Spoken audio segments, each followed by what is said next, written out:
The Shattered Dawn. The U.S. Endeavour drifted silently through the cosmic void, its pristine white hull reflecting the distant starlight like a pearl suspended in darkness. This wasn't a warship or a military vessel. It was humanity's greatest achievement in peaceful space exploration, a floating laboratory dedicated to understanding the mysteries of the universe. Dr. Marcus Kane stood on the observation deck, his weathered hands pressed against the transparent aluminum viewport as he studied the neutron star cluster they had come to investigate. "Beautiful, isn't it?" His assistant, Dr. Sarah Chen, approached with 2 cups of coffee. The steam curled up between them like miniature nebulae. "More than beautiful," Kane replied, accepting the cup gratefully. "It's a cosmic symphony.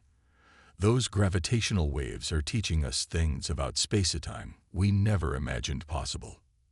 The Endeavour carried no weapons, only the most sophisticated scientific instruments humanity had ever created. Its crew of 847 researchers, engineers, and support staff represented Earth's brightest minds, people who had dedicated their lives to pushing the boundaries of human knowledge. They came from every nation, united by curiosity and the shared dream of understanding their place in the universe. Kane, at 57, was the mission's lead quantum physicist. His graying hair and gentle demeanor masked a brilliant mind that had already revolutionized humanity's understanding of quantum mechanics. He had turned down countless military contracts, believing that science should serve peace, not war. "Dr. Kane, we're picking up some unusual readings," Lieutenant Commander Torres called from the sensor station. "Multiple hyperspace signatures approaching our position." Kane frowned, moving to the command console. "Natural phenomenon." "Negative, sir. These are artificial ships." The bridge fell silent. First contact protocols dictated caution, but the Endeavour's mission was one of exploration and diplomacy. They had encountered alien species before.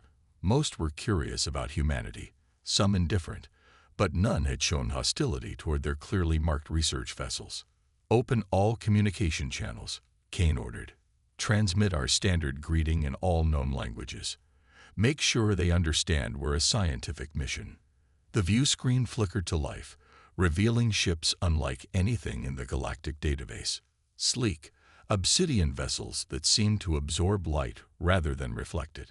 They moved with predatory grace, forming a perfect sphere around the Endeavour. "No response to our hails," Torres reported. "They're scanning us with high-intensity beams." "Shields to maximum," Kane said, though he knew the Endeavour's shields were designed to protect against cosmic radiation, not weapons fire. "Continue transmitting. Add mathematical constants, prime numbers. Show them we're peaceful explorers." The lead alien vessel pulsed with an eerie blue light. Without warning, without provocation, without any attempt at communication, it fired. The first blast tore through the Endeavour's shields like paper.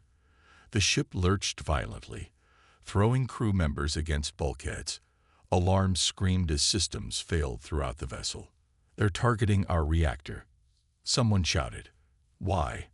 Dr. Chen gasped, blood trickling from a cut on her forehead. "We haven't done anything to them." Kane's mind raced. The Zephyrians, as they would later be identified, had made no demands, issued no warnings. This wasn't piracy or territorial defense. This was extermination. "All hands, abandon ship," Kane's voice cut through the chaos. "This is not a drill. Get to the escape pods immediately." The next minutes were a blur of terror and confusion. Kane helped injured crew members to the escape pods, his scientific mind automatically cataloging the alien weapons effects, even as his heart broke watching his colleagues, his friends, die around him. The Zephyrians were methodical, targeting critical systems with surgical precision. Kane was pushing Dr. Chen into an escape pod when the ship's AI made an announcement that chilled him to the bone. "Warning: alien vessels targeting escape pods. Probability of survival upon launch, 12%. They're hunting us," Chen whispered. "They want to make sure no one survives." Kane looked at the pod's control panel, then at the young scientist. His hands moved with sudden purpose, overriding the launch controls. "Not everyone," he said quietly. "Marcus, what are you?" He activated the pod's stealth mode, an experimental system he had helped design. "The quantum scattering field will hide one pod, maybe two. The power drain means I can only activate it from outside." He stepped back onto the burning deck. "No, Marcus, please. Remember everything you've seen here," he said, sealing the pod. "Tell Earth. Tell them what happened to us." He launched her pod, watching it shimmer and vanish as the stealth field engaged. The Endeavor died around him. Explosions rocked the ship as Zephyrian weapons tore through deck after deck. Kane made his way to his personal laboratory, dodging falling debris and electrical fires. If he was going to die, he would die trying to understand why. His fingers flew over his workstation, downloading sensor data even as the ship disintegrated. The Zephyrian weapons were fascinating in their cruelty. They were designed not just to destroy, but to cause maximum suffering. Energy frequencies specifically tuned to disrupt human nervous systems, targeting algorithms that prioritized life support systems over quick kills. Emergency Pod 77 Alpha is still functional, the AI reported, its voice distorted by system failures. Kane looked up from his data. One more chance. He grabbed the portable drive containing all the sensor readings and ran for the pod bay. The journey that should have taken 2 minutes took 15 as he navigated through twisted corridors and breached bulkheads. He found the pod, miraculously intact in a section of the ship the Zephyrians hadn't yet targeted. As he climbed in, he took one last look at the Endeavor, his home, his life's work, his family of fellow scientists. The pod launched just as the Zephyrian weapons found the main reactor. Kane watched through the small viewport as the Endeavor exploded in a brilliant fireball. 847 lives. 847 brilliant minds, dedicated to peace and knowledge, snuffed out in minutes by an enemy that hadn't even bothered to identify itself. His pod's basic sensors picked up the systematic destruction of the other escape pods. One by one, the Zephyrians hunted them down. Dr. Chen's pod remained hidden, its quantum signature masked by the experimental stealth system. Kane held his breath as an alien vessel passed within meters of her position, then moved on. For 3 days, Kane drifted in space, his pod's emergency beacon disabled to avoid detection. He used the time to analyze the data he'd saved, his grief crystallizing into something harder, colder.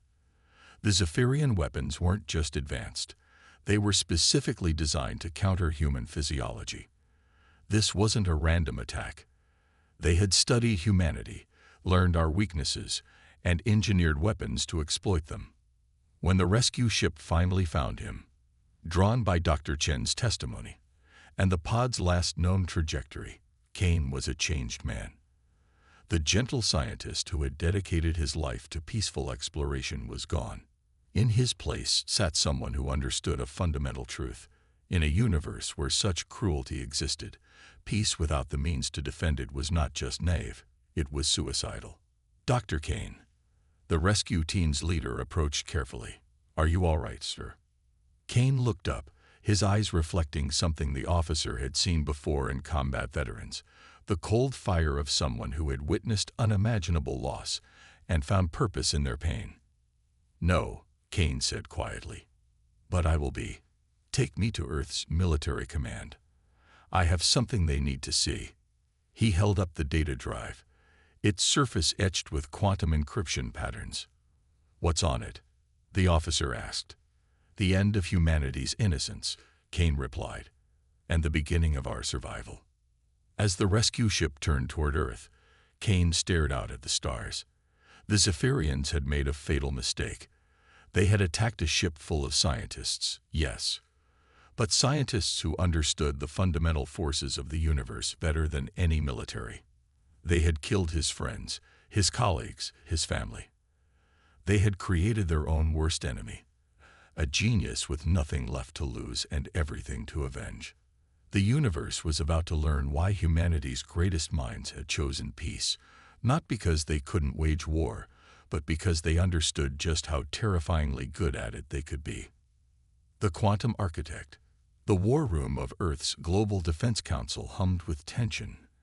Admirals, generals, and defense ministers from every nation sat around the massive holographic display table, their faces grim as they reviewed the footage Dr. Marcus Kane had brought them. The destruction of the Endeavour played out in ghostly blue light, 847 lives extinguished in minutes.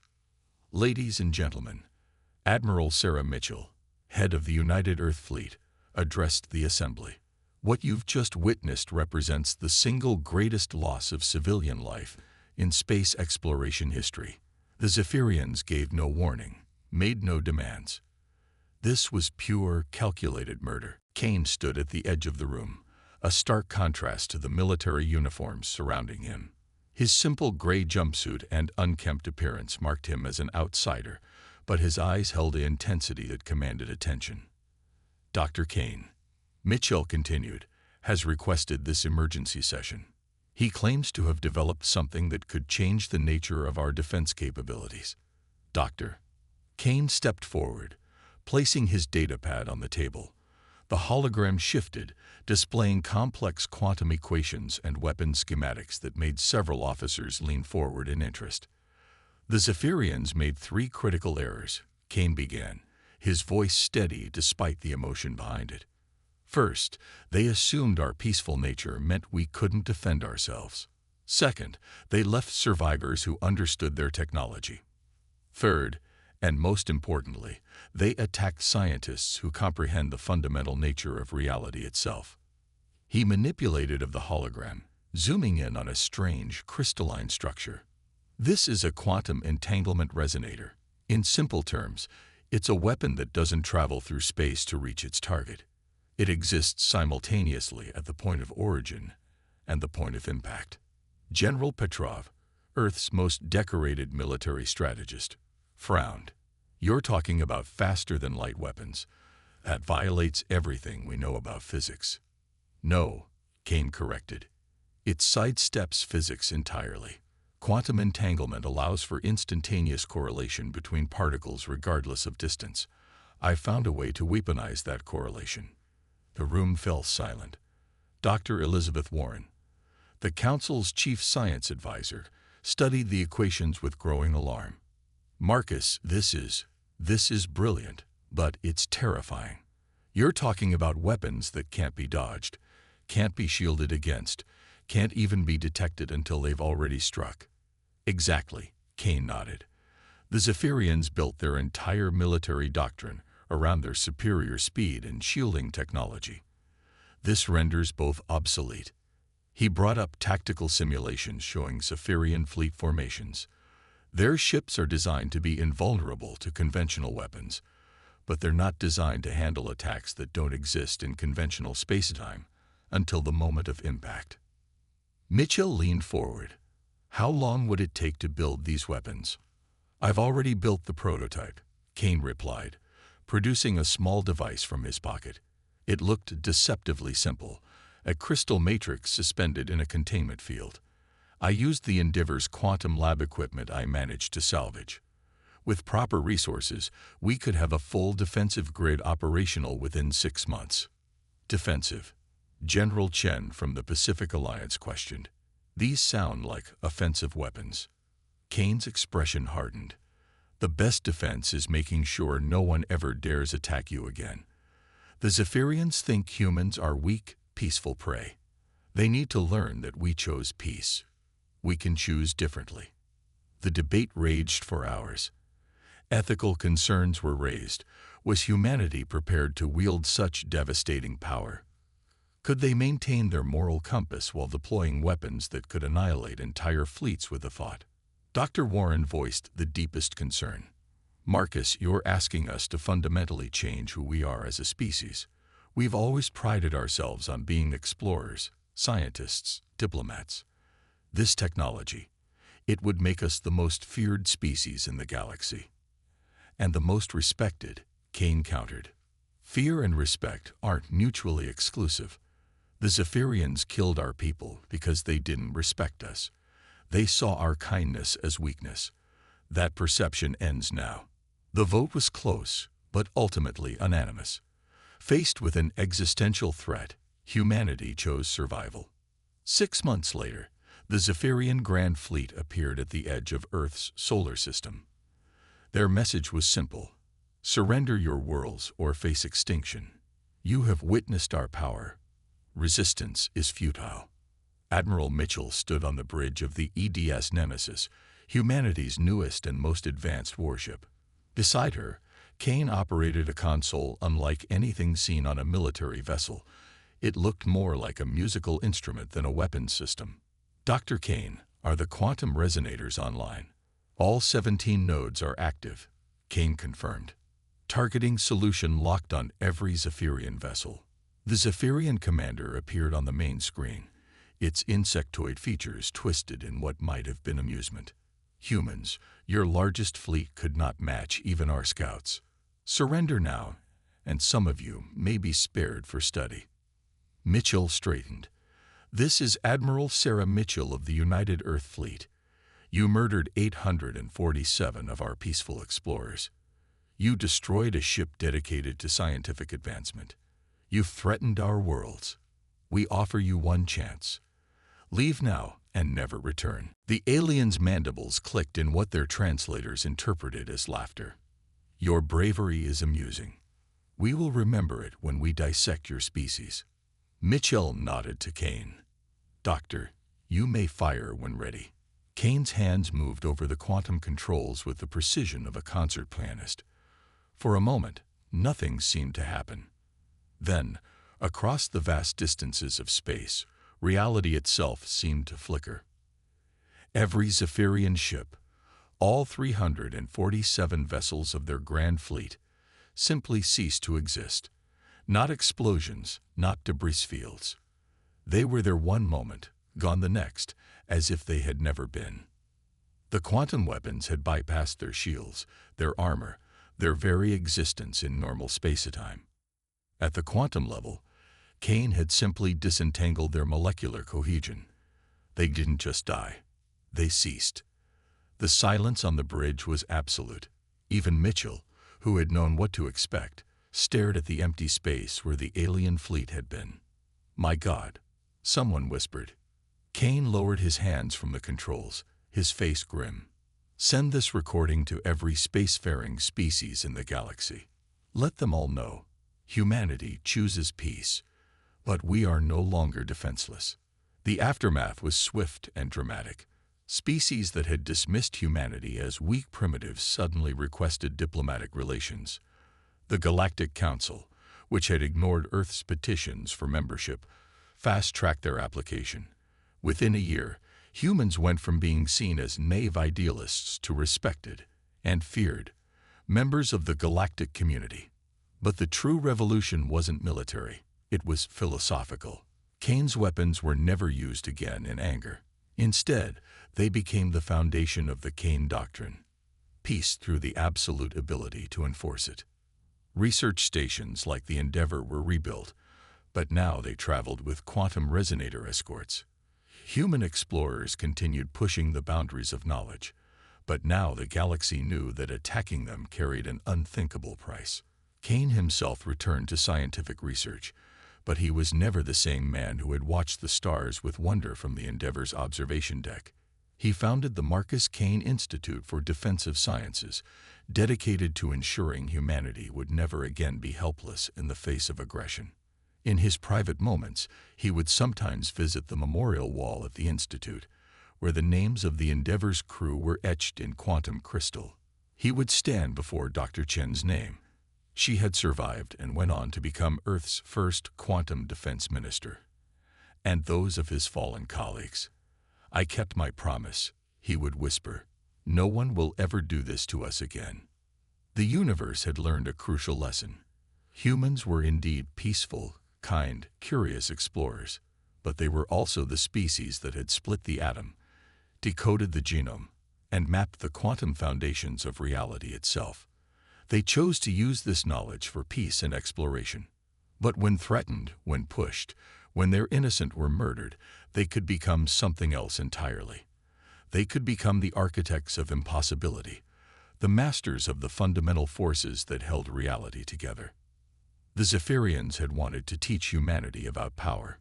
In the end, humanity taught the galaxy about wisdom, the wisdom to be strong enough to choose peace and terrible enough to enforce it. As the years passed, the quantum weapons became a deterrent so effective that they were never needed. The galaxy entered an unprecedented era of peace, not through conquest or fear alone, but through the understanding that humanity would defend the innocent with tools that defied comprehension. Marcus Kane died peacefully in his sleep at the age of 97, surrounded by colleagues and students. His funeral was attended by representatives from 100 worlds. He was remembered not as the man who created the most terrible weapons in galactic history, but as the scientist who made sure they never had to be used again. His epitaph, chosen by Dr. Chen, was simple. He taught the stars to respect kindness. The Endeavour Memorial Space Station, built at the site of the original ship's destruction, became a center for peaceful research and diplomacy.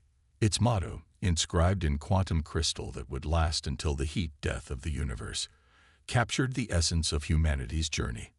We came in peace. We remain in peace, but we are no longer helpless. And across the galaxy, in 1,000 languages on 1,000 worlds, children learned the story of the peaceful humans who became terrible in their gentleness, who chose mercy but could enforce justice, who explored the stars with open hands but could close them into fists that could shake the very foundations of existence. The universe was vast and full of wonders, and humanity continued to explore it with curiosity and joy. But now, everyone knew. Attack their innocent, destroy their peaceful ships, murder their scientists, and you would face not just weapons, but the fundamental forces of reality itself, wielded by a species that understood them better than any other. Peace through strength, exploration through security, wonder backed by power. This was humanity's gift to the galaxy. Not conquest, not empire, but the simple truth that kindness and strength were not opposites, but partners in the dance of civilization among the stars.